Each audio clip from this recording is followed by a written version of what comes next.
علی المنافقین، منافقین پہ نماز پڑھنے کی ناپسندیدگی کا بیان، والاستغفار للمشرکین، اور مشرکین کے لیے استغفار کہنا۔ رواہ ابن عمر رضی اللہ عنہما، ابن عمر نے اس کو بیان کیا ہے ان نبی صلی اللہ علیہ وسلم، آپ صلی اللہ علیہ وسلم سے۔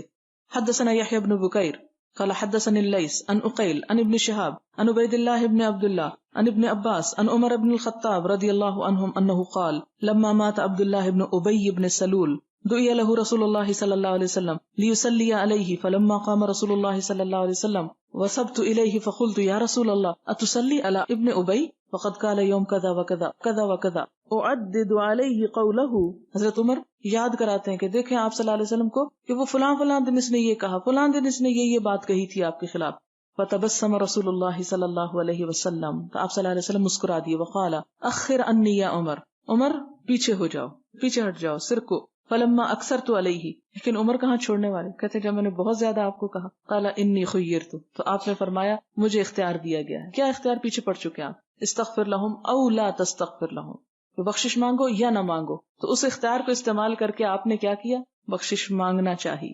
فرمایا انی خیرت فاخترت لو اعلم انی لو زدت علی 70 یغفر له لزدت علیہا، اگر میں جانتا کہ 70 سے زیادہ دفعہ بخشش مانگنے سے اس کی بخشش ہو جائے گی تو میں 70 سے بھی بڑھ کے اس کے لیے بخشش مانگ دیتا۔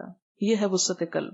قال فصلی علیہ رسول اللہ صلی اللہ علیہ وسلم، حضور صلی اللہ علیہ وسلم نے اس پہ جنازے کی نماز پڑھائی۔ ثم انصرف، آپ نے سلام پھرا، فلم یمکث، ابھی ٹھہرے نہ تھے، الا یسیرا، کہ تھوڑا سا، حتی نزلت الآیتان من براءہ، کہ سورۃ توبہ کی یہ آیات نازل ہوئیں۔ کیا آیات تھی؟ ولا تصلی علی احد منہم مات ابدا الا وهم فاسقون، وهم فاسقون تک۔